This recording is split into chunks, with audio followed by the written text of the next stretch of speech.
is Patricio Aros. I live in Lund, and this is part of my exhibition in the city of Malmö at the art gallery Rostrum. I'm very pleased to have this show here.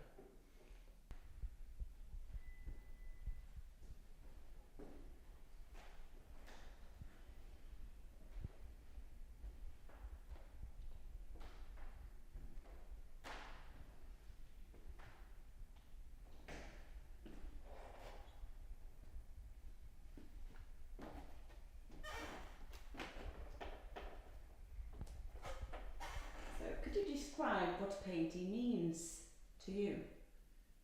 Yes.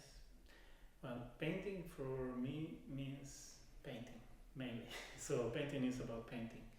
In my case, I have this kind of dialogue with different painters and paint movements and different avant-garde movements. So this way of working for me is also crisscross with everyday experience and everyday moments in my life. So the way I use painting is the way I use a kind of language to talk about different issues. So what kind of movements have you been inspired by? Good question actually. Many, because the history of art is quite long, so you have many movements, but between the favorite ones I will say, if we talk about the modern era, I would say Dadaism is one of my favorites, and then Suprematism from Russia, and Fluxus, and more recent movements like Minimalism is also one of my favorites. Have you always painted? Has that been your kind of only way of expressing yourself as an artist?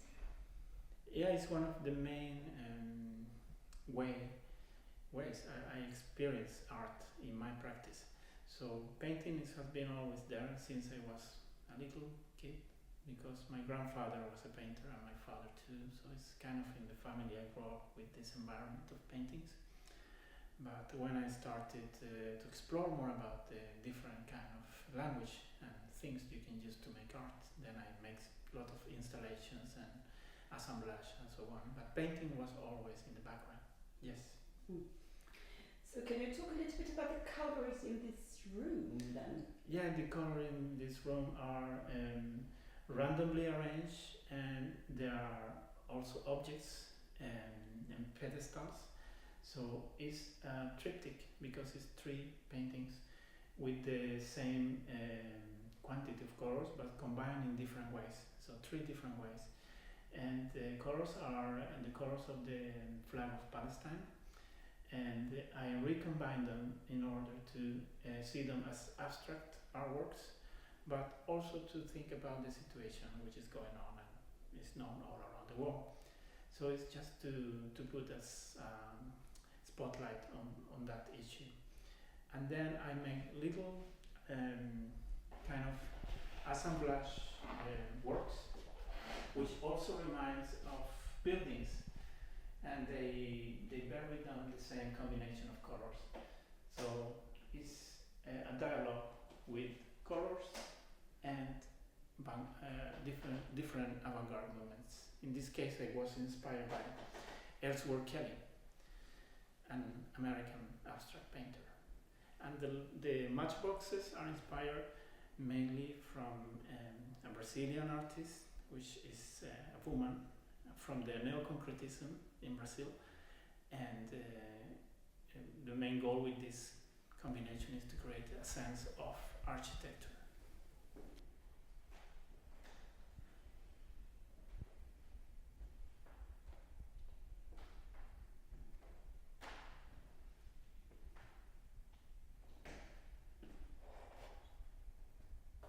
Where do you get your inspiration from? Yes, well, that's a classical question. I think the inspiration comes from different sources, mainly, as I said before, from everyday experience. In this case, we see the yellow color, and this come out of, I was in IKEA stores with my family, and we were passing by the kitchen rooms. And what catch my attention in that place was the color of the walls, not the furnitures in themselves. So I watched the walls, and they have the origin where the color comes from, and it was Flügger Färg in Denmark.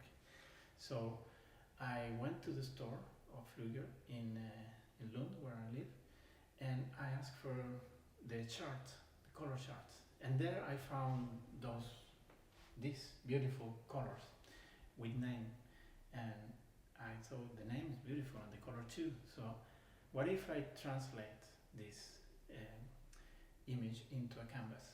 And that was the inspiration. Very simple, very everyday experience in IKEA in this case. But it's Chinese yellow. Is those your names, or did you find the names, or were they named? The names? Good question. The name is already on the catalog. So it's the name you see here is the original name on the catalog. That the name the fabric gave to the color. And I found that very poetic, and for me it was a way of give a name to the work, because it was the color was given and the name too, and to the whole thing. Yes. So. Okay, thank you.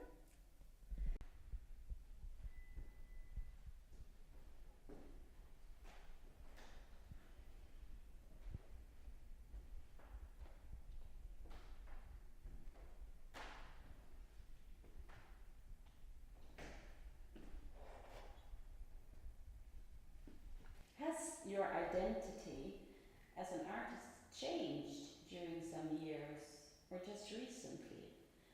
Or have you always used to work with monochrome, abstract and conceptual art? Yes, a very good question too. Yes, I think my identity is a permanent change, because I always get new sources of inspiration and references. But there is a main interest in abstraction, and main interest in the flat paintings, in this case monochrome paintings. This has been part of my research, and is one of the things that structure many of my exhibitions. So yes, I may say that it's in constant changes and in constant evolution. Yeah, definitely. Yeah. May I just ask, when you choose the colors, what was your, what did you think of when choosing the colors? Yeah, well, I've been working with these colors, first of all for this exhibition, because I wanted to have in mind the monochrome idea, but I wanted to give it a little touch of ready-made, found objects, and that's why I found these colors in the color chart. And in this case, what if I found a blue which reminds me about other blue in the art history, like in this case, Yves Klein. And this is Yves Klein inspired more or less, and he's kind of the king of monochrome paintings. So I think this is kind of a little playful game here with art history. So I think in the color chart there are many blues with different names, but this one is the king's blue, and I think this is a proper name for Yves Klein. And he's one of the most admired painters for this kind of style. But he also made monochromes in pink color. And I found the pink color very challenging in art history, because it's a color you normally think for toys, for kids, or cliché for female color. And I think if the rest is so serious, I have to contrast this seriousness with something more playful, who can open the mind in some way. And I found this beautiful pink masterpiece, and the name is very pretentious, I know, but it's also funny to make a masterpiece out of the pink color. So I chose this color for that reason, for the color and then for the title. The titles are very suggestive somehow. Yeah. Viking Blue. Blått, fullt av ljus, försiktigt tvättat av regnet, liksom öknen som tusentals bilder i speglar.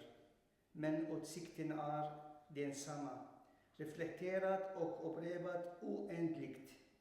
Blå inte korsat av migrerande moln, men i varje ögonblick av tystnad. Jättestora hängarfartyg kommer ut ur den och söker gift.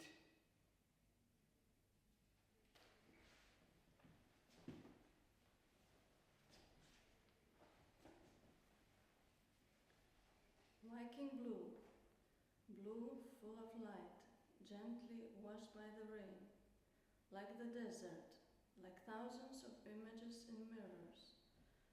But the view is the same, reflected and repeated endlessly. Blue, not crossed by migrating clouds, but in every moment of silence. Huge aircraft carriers emerge from it and sigh deeply. Kinesisk ull, det är som mogna vetefält som torkats av magnetiserade ljusvågor, glänsande och responsiv som koppar fått ur blinda manerade bergarter. Han har soluppgången när han är befriad från mörkrets moln, full av dunsande leenden som regndroppar på en solig dag. Bar alltid på hemligheten med överväldigande glädje för att komma ur livets depression. Chinese yellow.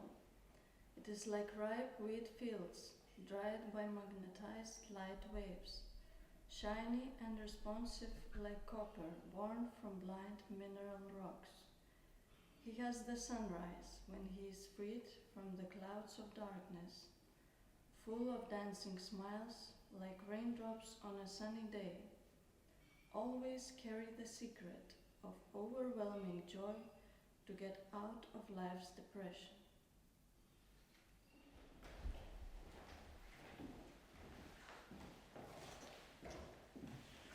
Rosa mästerverk. Färgen och inre känslor drömmar om sovrum. Lycka är att dela de små bekymmerna i minnen. Vårens blyga leende framför solen. Bröllop av rosor till vattenfest. Varma änglakläder som faller på våra drömmar medan vi sover. Som fjärilarnas vingar som firar luften. Bröllop med önskan att njuta av livet utan maskar. Att dela hennes hemligheter. Pink masterpiece. The color of inner feelings, dreams about bedrooms. Happiness is dividing the little worries into memories. Spring's shy smile in front of the sun. Wedding of roses for water party. Warm angel clothes that fall on our dreams while we sleep. Like the wings of butterflies that celebrate the air. Wedding with a desire to enjoy life without masks. To share her secret.